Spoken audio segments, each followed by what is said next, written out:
त्याग की ऊंचाई में, जप तप की पुरवाई में गुरु विराग नजर आने लगे, गुरु विराग नजर आने लगे। करुणा की चौपाई में, सूरज की सच्चाई में, महामंत्र शहनाई में गुरु विराग नजर आने लगे, गुरु विराग नजर आने लगे। भावों की गहराई में, त्याग की ऊंचाई में, जप तप की पुरवाई में गुरु विराग नजर आने लगे, गुरु विराग नजर आने लगे।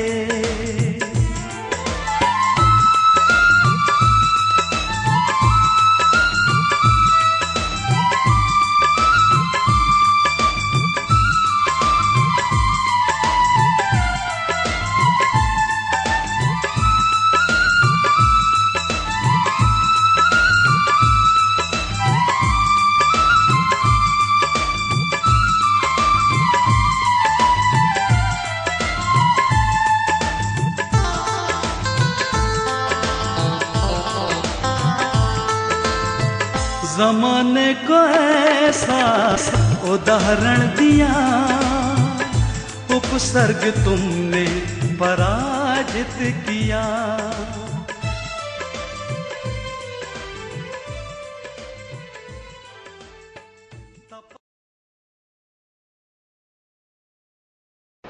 सदैव सदैव सिद्धों की अर्चना विश्व के प्रत्येक प्राणी के द्वारा की गई है, इसलिए सिद्धियों को वे ही प्राप्त कर पाते हैं जो सिद्धार्चना करते हैं।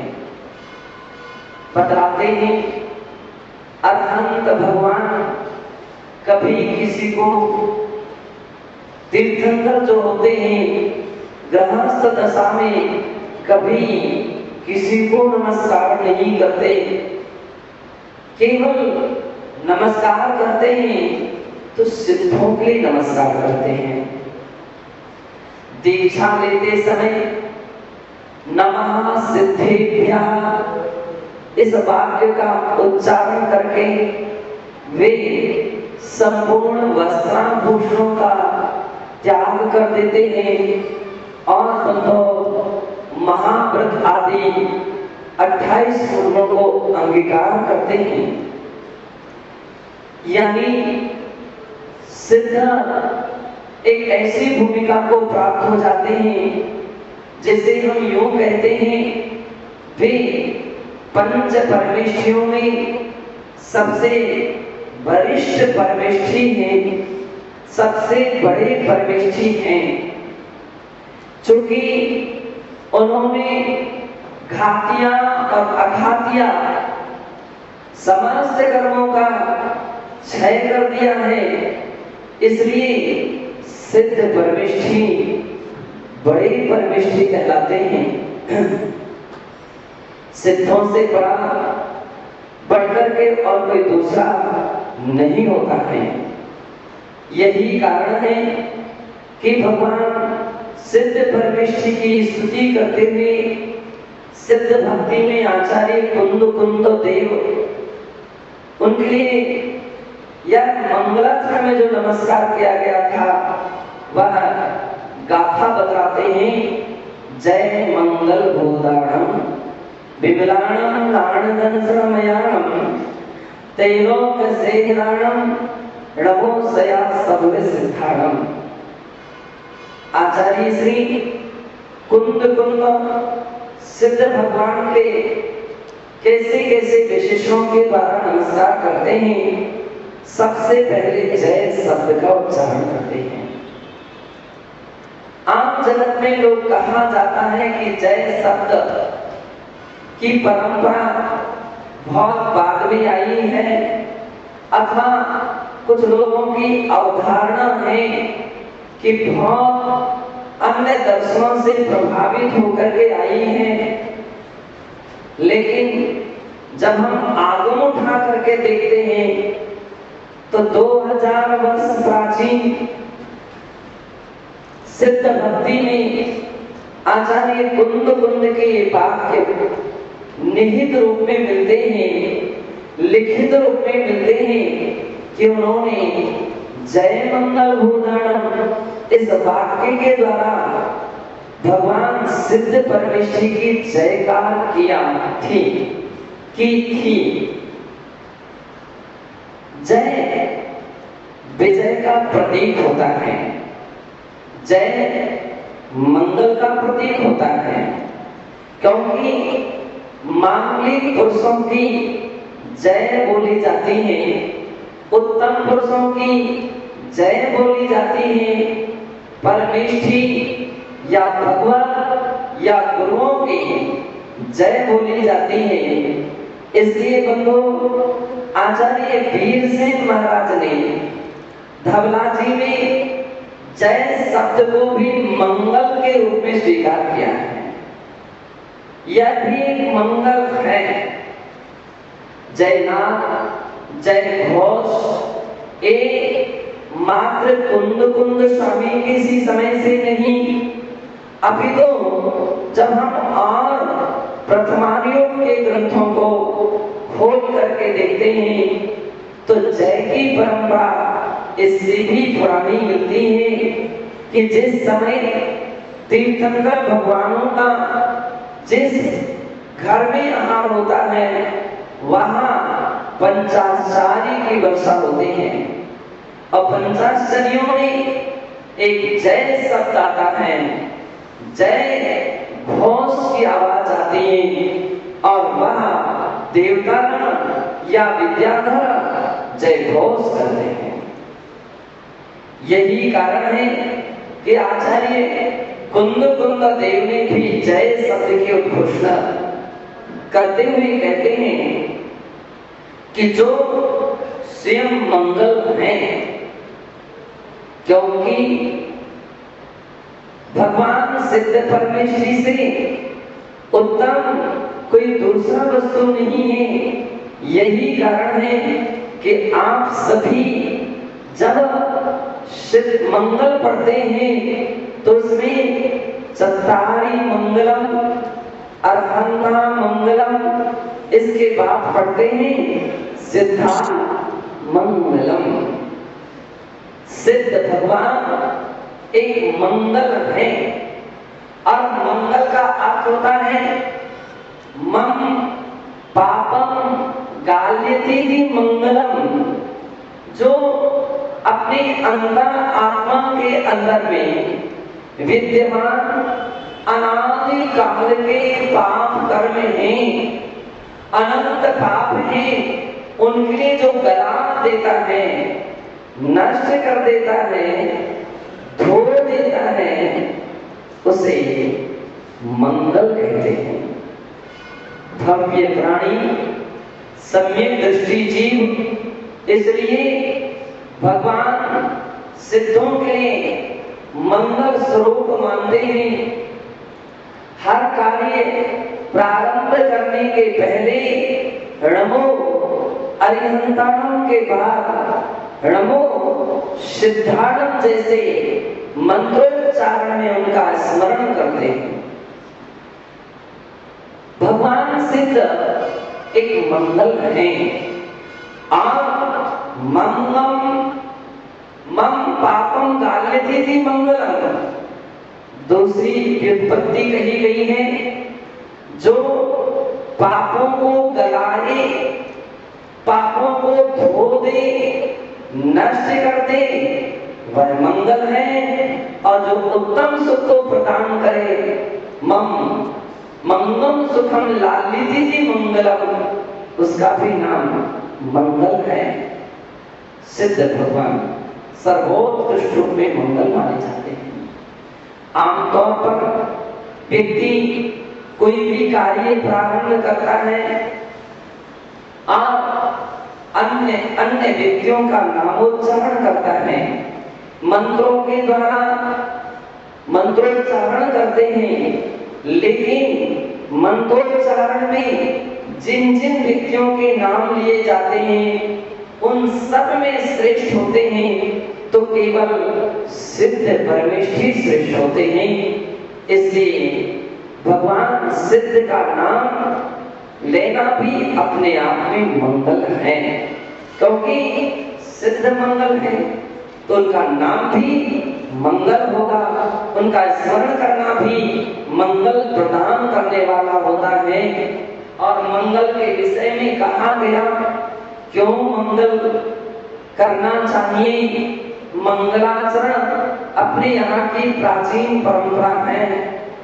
जिनवाणी का स्वाध्याय करते हैं तो पहले मंगलाचरण करते हैं।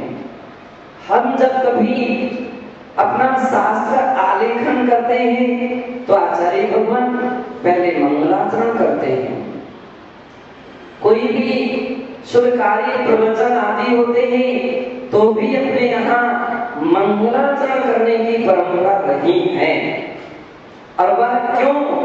तो इसके विषय में आचार्य ने कहा, नास्तिकता परिहारस्तु शिष्टाचार प्रपालनम पुण्यवाप्तिश्च निर्विघ्नोगा शास्त्रोक्तेन संस्तुति। अर्थात नास्तिकता का परिहार होता है। जो मंगलाचरण करता है वह नास्तिक नहीं, वह आस्तिक है। ये बात जानी जाती है। नास्तिक का अर्थ यह नहीं कि जो ईश्वर को कर्तावाद ना माने वो नास्तिक हो, वेद को अपौरुषेय ना माने केवल वही नास्तिक हो, नहीं। नास्तिक का अर्थ है जो ईश्वर को ही ना माने, जो परमेष्ठी को ना माने, जो भगवान को ना माने, जो स्वर्ग नरक आदि के अस्तित्व को ना माने, वह नास्तिक होता है। और जो भगवान पर श्रद्धा करता है, जिसकी दृष्टि में परमात्मा है, उनका अस्तित्व है, वह आस्तिक कहलाता है। आस्तिकवादी ही भगवान का स्मरण करता है, नास्तिकवादी तो कभी कर ही नहीं सकता है, क्योंकि उसकी दृष्टि में ही परमात्मा नहीं है। जिसकी दृष्टि में परमात्मा ना हो वह परमात्मा का स्मरण क्यों करेगा? वो कर ही नहीं सकता है। आचार्य भगवान कहते हैं, जब कोई मंगलाचरण में सिद्धों का नाम लेता है तो इससे ज्ञात होता है कि उसकी सिद्धों के प्रति श्रद्धा है। जिसके प्रति श्रद्धा होती है, आस्था होती है, विश्वास होता है, वह उसका स्मरण करता है। जिसके प्रति श्रद्धा, आस्था, विश्वास नहीं होता, वह उसका स्मरण भी नहीं कर सकता है। स्मरण किया जा रहा है, इसका अर्थ है कि वह स्मरण करने वाला आस्तिक है, नास्तिक नहीं है। नास्तिकता परिहार।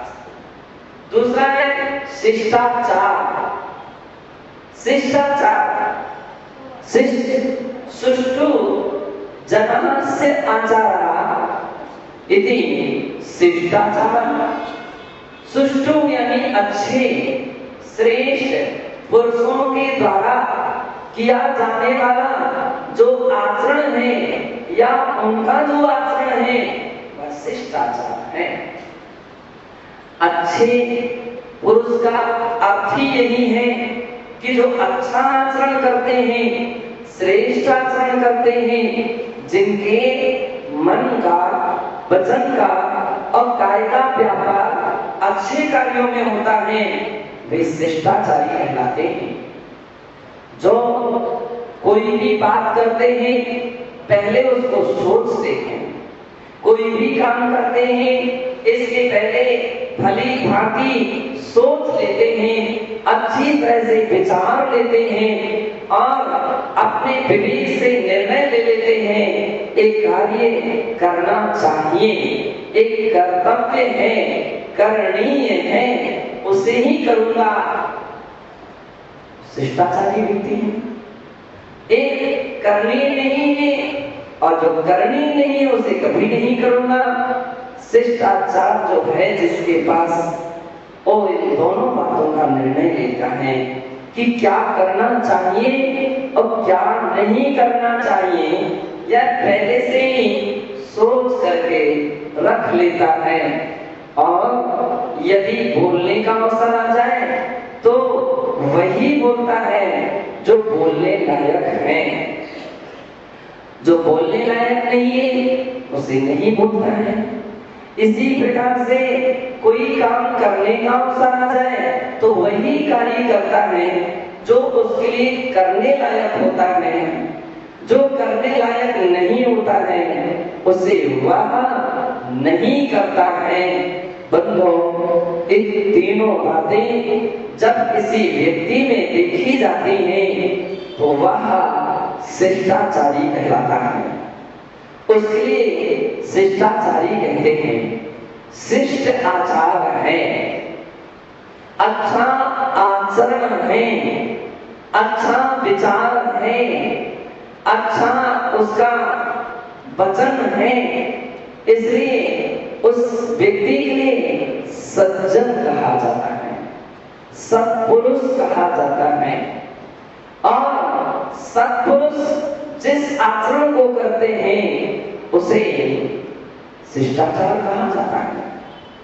वह शिष्टाचार है जिसके लिए सज्जन पुरुष करते हैं। साधु पुरुष जिस आचरण को करते हैं उसे भी शिष्टाचार कहा जाता है। शिष्टाचार, अच्छे पुरुष कभी भी कोई कार्य प्रारंभ करते हैं तो अपने से वरिष्ठ यदि है कोई साक्षात तो उनसे अनुमति लेते हैं, उनसे आज्ञा लेते हैं, उससे पूछते हैं। देवाज्ञा या गुरु आज्ञा कही जाती है। पंडित जी के लिए विधान कराते हैं, बड़े बड़े पंच कल्याण कराते हैं तो उसमें शब्द आते हैं देवाज्ञा, गुरु आज्ञा, अर्थात देव से, गुरु से उस कार्य करने की अनुमति लेना और अनुमति लेने के बाद कार्य करना, ये शिष्टाचार है। ये शिष्टाचार है अनुमति लेने के बाद कार्य करना, लेकिन कार्य कर लेने के बाद अनुमति लेना शिष्टाचार नहीं है। तो क्या है? अशिष्टाचार हो जाए। हो सकता है कि आपके उस दिशा में अनुमति नहीं देना चाहते थे, उस विषय में अनुमति नहीं देना चाहते थे और आप कार्य कर बैठे और बाद में अनुमति लेने आए। और यदि वो कह दें कि इस विषय में मेरी अनुमति नहीं है तो परेशानी खड़ी होगी ना, कार्य तो कर लिया है। इसलिए शिष्यगण कोई भी कार्य करते हैं वे अपने गुरु से पहले अनुमति लेते हैं। मूलाचार के अंदर में मुनियों के 10 समाचार विधि कही है और 10 समाचार विधि में दो एक ऐसे समाचार हैं कि जिसमें कहा पृच्छा और दूसरे में कहा प्रतिपृच्छा। पृच्छा और प्रतिपृच्छा शब्द तो दोनों के अर्थ एक जैसे लग रहे हैं। पृच्छा यानी पूछना और प्रतिपृच्छा यानी बार बार पूछना। तो ऐसा लगता है कि एक समान है, अब 10 नहीं 9 होना चाहिए, लेकिन कुंदकुलाचार्य कहते नहीं 10 ही होना चाहिए। लोग कहते हैं कि शायद आचार्यों की भूल तो नहीं हो गई, हम भूल कर सकते हैं, अपन भूल कर सकते हैं। अपने से महान आचार्य, वरिष्ठ प्रमुख आचार्यगण ये कभी भूल नहीं करते हैं। वे तो हर कदम संभल संभल करके, संभाल संभाल करके लेते हैं, वे कभी नहीं भूल करते हैं। परीक्षा कहाँ है, जिसका अर्थ है कि आप कोई भी कार्य कीजिए पूछ करके कीजिए। बच्चे लोग स्कूल में जब पढ़ते हैं, विद्यार्थी, तो ऐसा अर्थ नहीं कि लोग संख्या जाना छोड़ करके चल दिए, नहीं, क्लास में है और क्लास टीचर है तो उसके लिए अनुमति दी जाती है, पूछा जाता है और पूछने के बाद ही उस क्लास से बाहर निकल सकता है।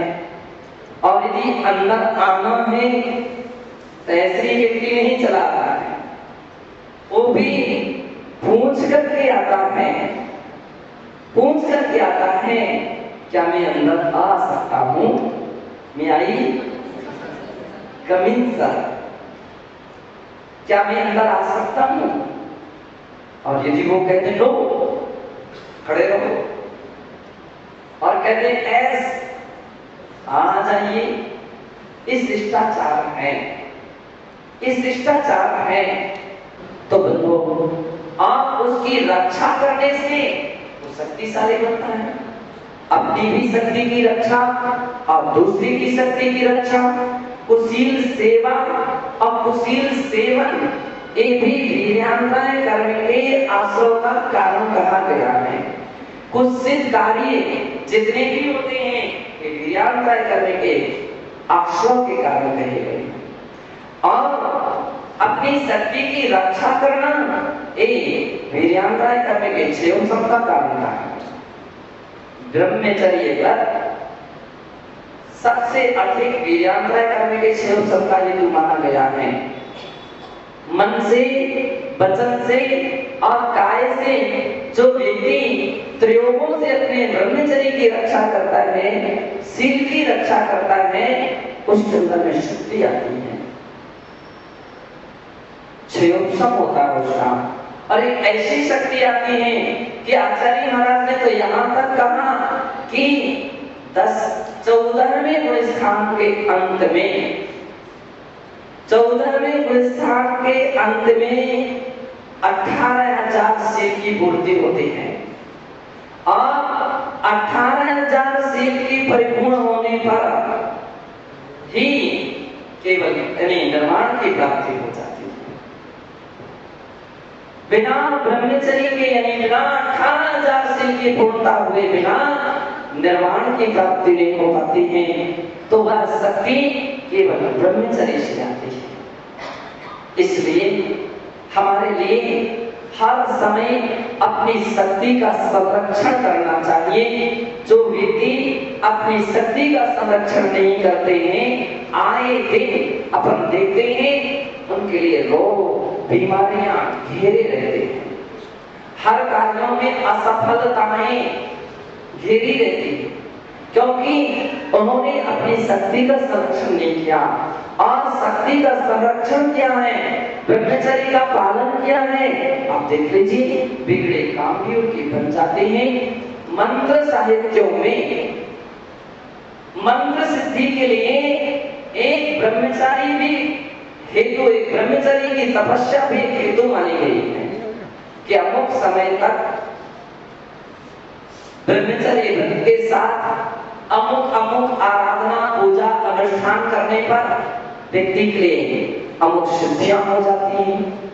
अपने यहाँ भी अनुष्ठान होते हैं, जाप्य अनुष्ठान होते हैं, तो उतने दिन ब्रह्मचर्य से रहने की बात कही जाती है कि उस समय ब्रह्मचर्य से रहने पर अनुष्ठान में सफलता मिलती है। बड़े बड़े ऐसे कार्य होते हैं जिन अवसरों पर व्यक्ति यदि शील व्रत से रहे तो बंधु उसकी अनेक अनेक प्रकार से सफलता मिल जाती है। तो इतनी बड़ी शक्ति और सामर्थ्य जो उत्पन्न होती है केवल अपनी शक्ति की संरक्षण से होती है। आज वर्तमान में जब भी हम देख रहे हैं तो देखते हैं तो व्यक्ति के अंदर में 2 प्रकार के बल हैं, 3 प्रकार के बल हैं। मनोबल, एक मन बल है, एक तन बल है और एक आत्म बल होता है। 3 प्रकार के बल होते हैं। सबसे पहले तन बल, शारीरिक शक्तियां एक केवल तन बल है, लेकिन ध्यान रखिए तन बल की खास कीमत नहीं होती है। तन बल से बड़ा व्यक्ति के पास मनोबल होना चाहिए। तन बल से बड़ा व्यक्ति का मनोबल होता है, और जिसके पास मनोबल होता है, तन बल ना भी हो तो भी मनोबल जो है उसके तन के शक्ति प्रदान कर देता है। सम्मेद शिखर जी में जब हमारा 2000 का चातुर्मास था, सन 2000 के चातुर्मास में कई बार हम ऐसे लोगों को देखते थे जो इतनी वृद्ध अवस्था वाले दादा या दादी, जिनसे संभवतः 4 कदम भी नहीं चला जा सकता हो, लकड़ी टेक टेक करके वे सम्मेद शिखर जी की पूरी पैदल वंदना करके अब पैदल लौट करके आ जाते थे। शरीर तो दिख रहा था कि अंदर में तो शक्ति ही नहीं है, लेकिन मन बल है। तन में नहीं है लेकिन मन है, और जब मन बल है तो वहां अवश्य ही सफलता होती है। इसलिए कहा जाता है कि मन के जीते जीत है, मन के हारे हार, जाने या को बस्तियों सो पहुंचो भव पार। मन के जीते जीत है, मन को जिसने जीत लिया है उसने जगत को जीत लिया है। और जो मन से हार गया है वो तो शक्तिशाली भी क्यों ना हो तो भी वह हार जाता है। साधु जन के पास सबसे बड़ी ताकत होती है तो केवल मन बल होता है, केवल मन बल होता है, तन बल उतना नहीं होता है। डॉक्टर, वैद्य, हकीम कोई भी जब आते हैं और देखते हैं बड़े कमजोर हो, हम तो बड़े कमजोर हो, और जिसने सोचते अरे तो बड़े कमजोर हैं तो समझ लीजिए वो कमजोर हो गया, वो कमजोर हो गया। और जो सोच ले बना रहे हैं तो हमारा सब काम चल रहा है, मुझे अब क्या ताकत से आवश्यकता, ऐसी कोई दवाई लेने से भी कोई आवश्यकता नहीं है। समझ लीजिए उसका एक विचार ही उसके अंदर में औषधि का काम कर जाएगा। मनोवैज्ञानिक डॉक्टर होते हैं। मनोविज्ञान एक चिकित्सा भी है, मनोविज्ञान। और मनोविज्ञान चिकित्सक कहते हैं कि आज वर्तमान में व्यक्ति 60% बीमार है, 40% तो केवल बीमार मान करके बैठे हैं, वो बीमार है नहीं, लेकिन उन्होंने बीमारी को थोप लिया है। या तो केवल पैसे कमाने वाले डॉक्टर या वैद्य के चक्कर में वो आ गया है, जिसने एक बात कह दी है कि ये व्यक्ति बहुत बीमार है, ये तकलीफ है, ये रोग है, तो व्यक्ति उस डॉक्टर के चक्कर लगाने लगता है। ये डॉक्टर का सबसे बड़ा मंत्र है, लेकिन एक अच्छा मंत्र नहीं, ये बुरा मंत्र है। पुराने समय में डॉक्टर और वैद्य रोगी के लिए देखते तो थे, उसकी जांच करते थे, लेकिन रोगी के सन्मुख कुछ भी नहीं कहते थे। उसके लिए तो साहस बना देते थे, कुछ नहीं, बिल्कुल ठीक हो, हाँ बस थोड़ी सी बात है, एक क्रिया देंगे, एक खुराक खाएंगे, आप दौड़ने लगो। बतलाते हैं डॉक्टर और वैद्य के हाथों में और उसकी दृष्टि में और उसकी बातों में ही औषधियां होती हैं। सबसे बड़ी औषधियां उनकी इस प्रकार की प्रक्रिया में होती हैं। कुशल वैद्य होता है तो बड़े से बड़े रोग इस प्रकार से चुटकी में ठीक कर देते हैं। और केवल पैसे कमाने वाले जो वैद्य होते हैं, पैसे कमाने वाले जो डॉक्टर होते हैं, वो तो मरीज के सामने ही करेंगे। आपके लिए कमो कमो बीमारी हो गई, अब बीमारी हो गई है ना हो, लेकिन सोच सोच करके वो बेचारा बीमार तो हो ही जाएगा। कोई डॉक्टर तो नहीं बैठे ना, और बैठे हम तो भी बुरा ना मानना।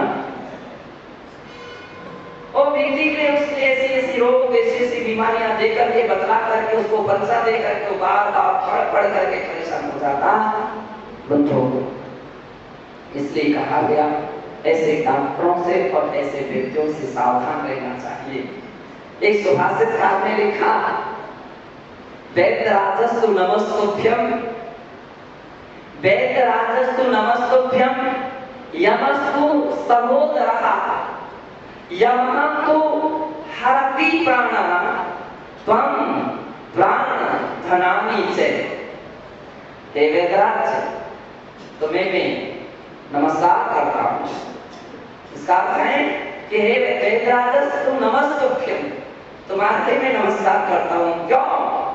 यमराजस्तु सहोदरः, तुम तो यमराज यानी काल के बड़े भैया हो। काल छोटा भैया है और आप काल नहीं महाकाल हैं। यमराज के बड़े भाई हो। क्यों?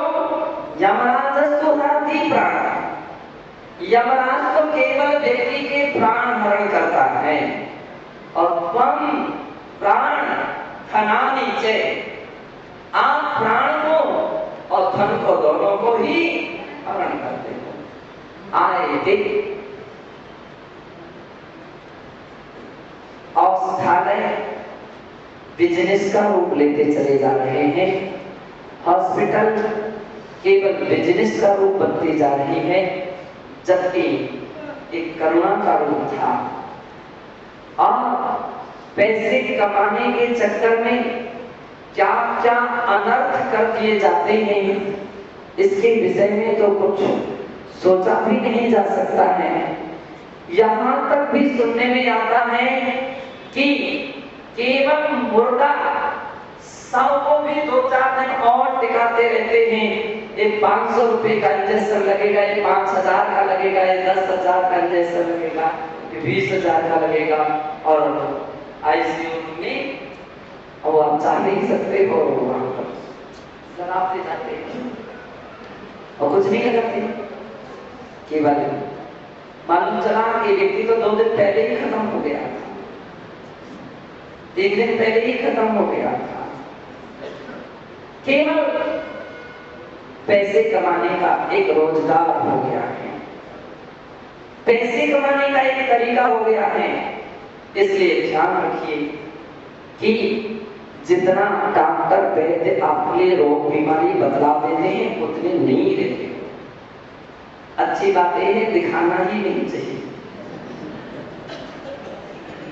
सहन ना हो तो इलाज करा लीजिए, लेकिन मन बल को मजबूत रखिए। मन बल है तो बड़े से बड़े रोगों को सहन करने की भी आपके अंदर में शक्ति और सामर्थ्य आ जाएगी।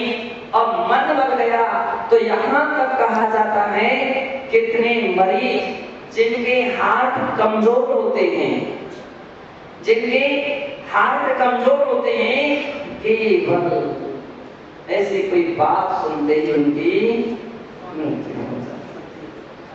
मालूम चलता है इसकी कैंसर हो गया है, इसकी वो बीमारी हो गई, वो तो सुनते ही उसका हार्ट बीट हो जाता है। तो मन बल तन बल से बड़ा होता है।